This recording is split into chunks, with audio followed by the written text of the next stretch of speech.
అందరికీ నమస్కారం. చాలామంది నిరుద్యోగులు ఉంటారు. నేను ఎంఏ చదివాను, బీఏ చదివాను, ఎంసీఏ చేశాను. నాకు ఈ స్టేట్, ఈ గవర్నమెంట్ నాకు ఉద్యోగం ఇవ్వలేదు. నాకు ఏ ఉద్యోగం రావట్లేదు అని చాలామంది ఇంట్లో కూర్చోనో లేకపోతే బలాదూర్ తిరగటం అలాంటి చేస్తుంటారు. కానీ తను తనకు బాగోపోయినా, తను నడవలేని పరిస్థితి ఉన్నా కానీ ఎంతోమందికి ఎంప్లాయ్మెంట్ ఇస్తున్నారు. ఆయనే చంద్రకాంత్ సాగర్ గారు. ఈయనకి ప్రతి ఒక్కరికి ఒక ఇన్స్పిరేషన్ ఉంటుంది. చంద్రకాంత్ సాగర్ గారికి చంద్రబాబు నాయుడు గారి ఇన్స్పిరేషన్. ఆయన ఇన్స్పిరేషన్తోనే ఈయన ఇప్పుడు ఒక సంస్థ పెట్టి ఎంతోమందికి ఉద్యోగ అవకాశాలు ఇస్తున్నారు. వాళ్ళ చేత ఉద్యోగాలు చేస్తూ వాళ్ళు ఆనందంలోనే తన ఆనందాన్ని వెతుక్కుంటున్నారు. చంద్రకాంత్ సాగర్ గారితో మాట్లాడదాం. నమస్కారం చంద్రకాంత్ సాగర్ గారు. Hi sir. ఒక్కసారి చూడండి. హాయ్ సార్, అసలు చంద్రకాంత్ సాగర్ గారు ఏం చదువుకున్నారు? మీరు ఏం చేయాలనుకున్నారు? ఏమవ్వాలన్నారు? సార్ నేను చదువుకుంటూ వచ్చేసి ఇంటర్ డిస్కంటిన్యూ అండి. నాకు ఒక విజన్ పెట్టుకున్నానండి. ఎప్పుడు కానీ ఎంప్లాయీగా ఉండకూడదు, ఎంప్లాయర్గా మారాలి, ఇన్వెషన్గా ఆలోచించాలి, కొత్తగా సృష్టించాలి, ఏదన్నా ఒక ఇండస్ట్రీ స్థాపించాలి. డిజేబుల్ పర్సన్స్కి వాళ్ళు బయటికి పోయి ఎంప్లాయ్మెంట్ తీసుకోలేరు, వాళ్ళకి కన్వీనియంట్ ఉండదు. కాబట్టి మనం వాళ్ళకే షెల్టర్, అకామిడేషను, జాబ్ ఇవ్వాలి అని చెప్పి నేను ఒక విజన్ కోసం పనిచేశాను. వేరే సెగ్మెంట్లో ఉన్నాను కూడా. ఎండ్ ఆఫ్ ద డే ఈ యొక్క విజన్ ఉంది కాబట్టి నేను 2019లో ఈ యొక్క ఇండస్ట్రీ స్థాపించడం జరిగింది. సార్, ఒకటి, చంద్రబాబు నాయుడు గారు అంటే మీకు ఇన్స్పిరేషన్ అని చెప్తున్నారు. అసలు ఎందుకు చంద్రబాబు నాయుడు గారు ఇష్టం? ఆయన మీరు ఇన్స్పిరేషన్కి ఎలా ఎందుకు? సార్ ఆయనకున్నది ఒక విజన్ ఉంటుంది, ఒక ఇన్వెషన్ ఉంటుంది సిబిఎన్కి. ఇంకోటి ఏంటంటే తను కూడా ఏమని చెప్పారంటే ఒక మన జాబ్ రాలేదు, ఎంప్లాయీగా ఉండాలని, సెటిల్ కావద్దు అనుకున్నా, ఎంప్లాయర్గా మారాలని చెప్పి ఆయన కూడా చాలాసార్లు చెప్పారు. చాలా ఇంటర్వ్యూలో నేను చూశాను. ఓకే సార్, మీరు చూసారు ప్రణవ్ ఎంటర్ప్రైజెస్ అనేది మీరు ఒకటి స్థాపించారు. దీంట్లో మీరు ఎంతమందికి ఉద్యోగాలు ఇచ్చారు? దీనికి కారణం ఇప్పుడు మా దగ్గర ఉన్నది మొత్తము direct and indirect 10 members employees ఉన్నారండి. ఇప్పుడు నేను ఇంతకుముందు మాకు 3 ఇయర్స్ నుంచి, ఒక 2 ఇయర్స్ నుంచి మేము లీజ్ బేస్ మీద చేసుకున్నాము. దానికి మాకు FTCCI నుంచి బెస్ట్ ఇండస్ట్రీ అవార్డు వచ్చి రావడము. అప్పుడు మాకు ఈ గవర్నమెంట్ కేటీఆర్ గారు మాకు ఒక ల్యాండ్ అలాట్మెంట్ చేసి, ల్యాండ్ పర్చేస్ దానికి కన్స్ట్రక్షన్ చేసి, ఇప్పుడు దాంట్లో మేము ఫుల్ టైమ్గా డిజేబుల్ పర్సన్స్ని అక్కడ వాళ్ళకి షెల్టర్, అకామిడేషన్ అన్నీ ఇచ్చి మేము ఫుల్ టైమ్గా మేము రన్ చేస్తున్నాము. దానికి మాకు సహకారం అందిస్తున్న మా జేడీ లక్ష్మీనారాయణ సార్ గారు, ఇంకా మనకి సజ్జన సార్, మనము ఎక్స్ భువనగిరి కలెక్టర్ గారు ప్రమీల మేడం వాళ్ళు, వీళ్ళందరూ సహకారంతో నేను ఫ్యాక్టరీ కన్స్ట్రక్షన్ చేశాను. ఇప్పుడు రన్ చేస్తున్నాను సక్సెస్ఫుల్గా. ఓకే సార్, నార్మల్గా అన్నీ బాగుండే, బాగా పెద్ద పెద్ద చదువులు చదువుకున్న వాళ్ళు లైఫ్లో సక్సెస్ అవ్వలేకపోతుంటారు. కానీ మీరు ఇలా ఉండి ఏ రోజైనా బాధపడ్డారా? లేకపోతే నేను ఏదేం చేయాలని ఇలా ఇంతగా మీరు ముందుకెళ్ళటానికి, ఇంతగా ఇన్స్పైర్ చేయడానికి, మీరు చంద్రబాబు నాయుడు గారు మీకు ఇన్స్పిరేషన్ అన్నారు. కానీ మీలాంటి వాళ్ళు చాలామంది యూత్కి ఎవరైతే ఉన్నారో, ఎవరైతే నిరుద్యోగులు ఉన్నారో, మాకు గవర్నమెంట్ జాబులు ఇవ్వలేదు అన్నారో, వాళ్ళందరికీ మీరు ఇన్స్పిరేషన్. అంటే మీకు ఇలా ఉన్నాను, నేనేం చేయలేకపోయినా ఏమైనా డిసప్పాయింట్ అయ్యారా? మీలో ఆ ఇన్స్పిరేషన్ ఎలా వచ్చింది? ఇప్పుడు కానీ నేను డిసప్పాయింట్ అవ్వను కదండి. ఏదో చిన్న లైట్ ఎప్పుడన్నా ఉన్నాను కూడా, నెక్స్ట్ సెకండే నేను మోటివేట్ అవుతాను, సెల్ఫ్ మోటివేట్ అవుతానండి నేను. ఎప్పుడు కానీ మనం డిసప్పాయింట్ అవ్వద్దు. ఇప్పుడు మనం ఒక దగ్గర ఓడిపోయామంటే దానికన్నా బెటర్ ఆఫర్ మన కోసం ఎదురు చూస్తున్నాను అనుకోవాలి. కానీ ఇక్కడనే ఓడిపోయాము, ఇదే చేయలేకపోతున్నాము, ఇక ముందుకు వెళ్ళగలుగుతామా లేదా అని ఎప్పుడు కానీ డిసప్పాయింట్ అవ్వద్దు.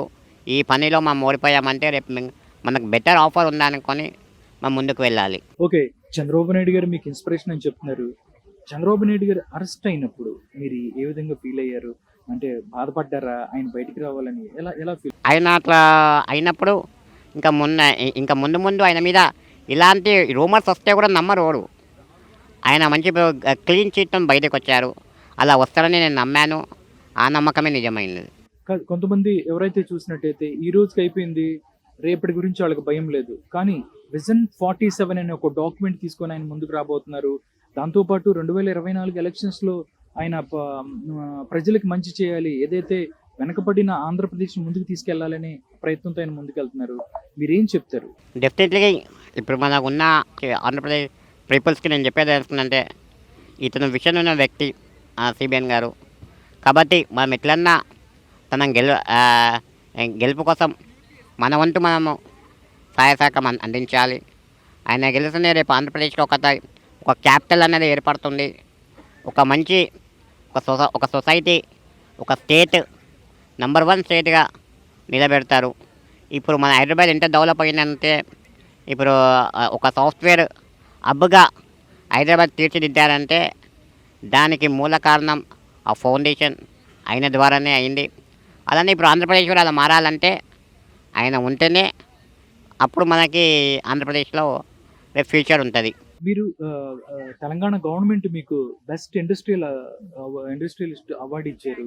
దీనికి ఎలా ఫీల్ అవుతున్నారు? మీ దగ్గర ఎంతమంది ఎంప్లాయీలు ఉన్నారు? ఎవరైతే డిజేబుల్ పర్సన్స్ ఎవరైనా మీ దగ్గరికి వచ్చి జాబ్ కావాలంటే మీ దగ్గరికి ఎలా రావాలి? ప్రజెంట్గా మేము డిజేబుల్ పర్సన్కి, నాన్ డిజేబుల్ పర్సన్స్కి డైరెక్ట్ అండ్ ఇండైరెక్ట్గా 10 మెంబర్స్ వరకు ఎంప్లాయ్మెంట్ ఇస్తున్నామండి మేము ప్రజెంట్గా. కానీ ఇంకా మేము ముందుకు బెటర్గా ఇప్పుడు మాది ఇప్పుడు స్టార్టప్ కంపెనీ లాగానే ఉంది కాబట్టి ఇంకా ముందు ఇంకా చేయాలదలుచుకుంటున్నాము. ఇంకా గవర్నమెంట్ సహకారం అందుకుంటా అని ఇంతకుముందు గవర్నమెంట్ నుంచి కూడా మాకు సహకారం అందినది.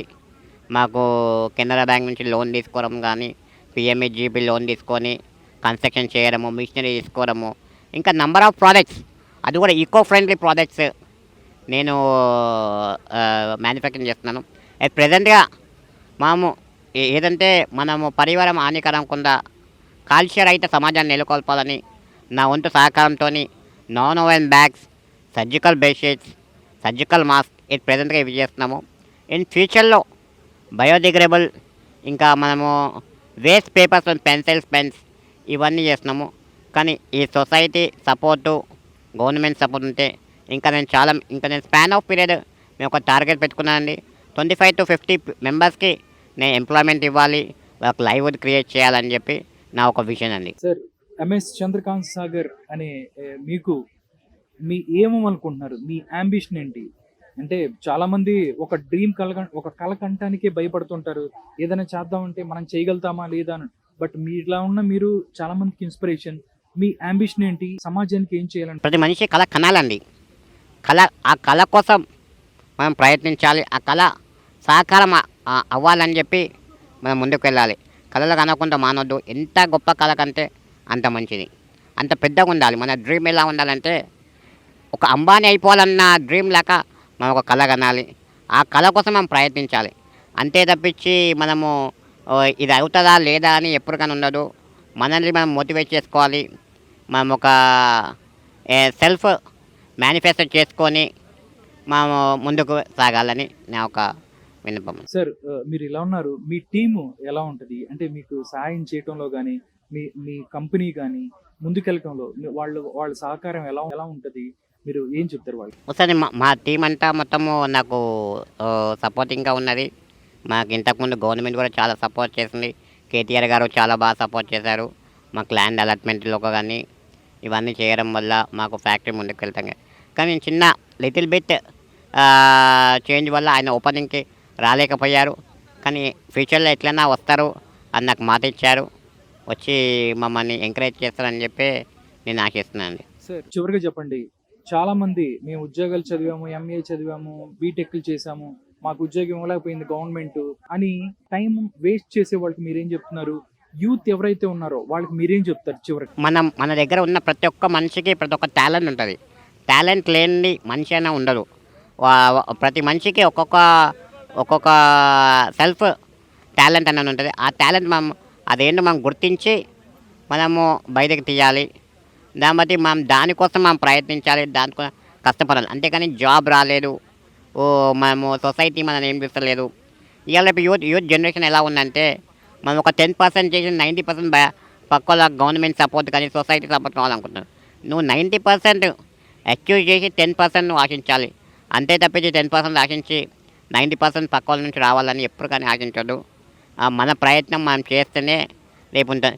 నేను ఇలా ఉన్నాను, నేను ఇంటికే పరిమితమై ఉంటే నాకు గవర్నమెంట్ ఇచ్చేది చేసేది అదొక్కటే అనుకుంటే ఈ సొసైటీకి నేను బయటకు వచ్చేవాడిని కాదు, ఇంతమందికి ఎంప్లాయ్మెంట్ ఇచ్చేవాడిని కాదు, ఇలా చేసేవాడిని కాదు. మన ప్రయత్నం మనం చేస్తే చేశాను. నేను ఓ 10-20% చేశాను.